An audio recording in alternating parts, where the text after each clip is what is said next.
Welcome everyone to the Moisky News for February 24th, 2020.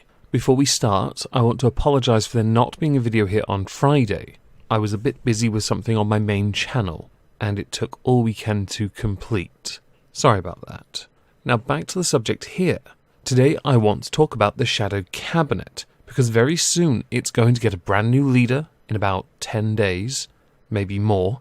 Along with that, a new cabinet, a new opposition to give Boris Johnson a legitimate challenge. I'm not saying Jeremy Corbyn is not one, but as we know he is outgoing as leader, Boris doesn't really have to do much. In fact, it could be argued all he has to do is phone it in and use buzzwords, which is not even slightly holding him to account. If Rebecca Long-Bailey wins, which is a long shot but still a possibility, there is a chance, a slim one, that Jeremy Corbyn could in fact get a new position within the shadow cabinet of the new leader, with him saying he is open to the idea of it. Some saying he would be a good foreign secretary, or shadow foreign secretary. I tend to agree. It appeals to his humanity, and of course the more important, let's solve everyone else's problems and not ours first, mentality that he has. Another notable person in the current shadow cabinet who has stated their current stance on what they'll do when a new leader is chosen is Diane Abbott.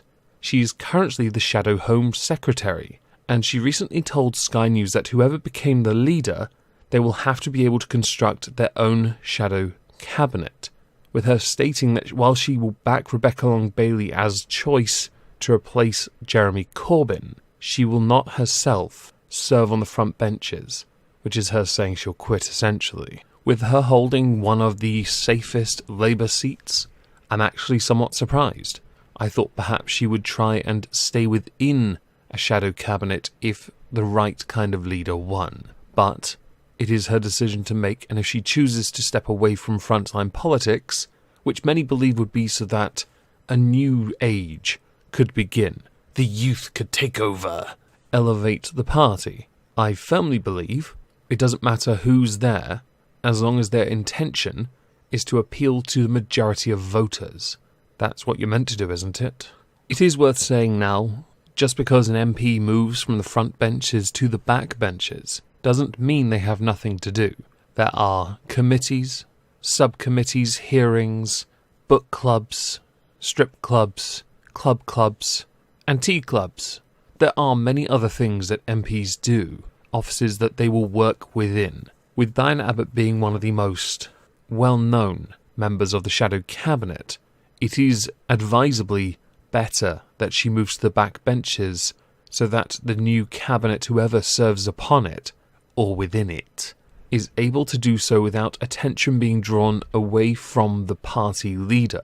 If it is, for example, Rebecca Long-Bailey, having Jeremy Corbyn there might be detrimental to the message of the party, although since they are in alignment on a number of issues, and she certainly does herself no favours with the Continuity Corbyn nickname, then there is a possibility the attention will be drawn away from her policy in favour of, you got the old white man in.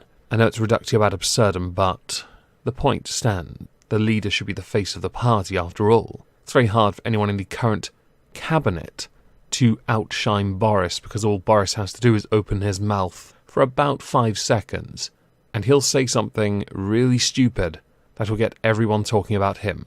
It's usually prefaced by and then a word of some kind. Let's go with watermelon smile, perhaps. It, of course, should be acknowledged. The results aren't going to be announced until the 4th, which means we have quite a long time for many different things to happen, for the voting to change. Keir Starmer is still considered the favourite, with Lisa Nandy a close second.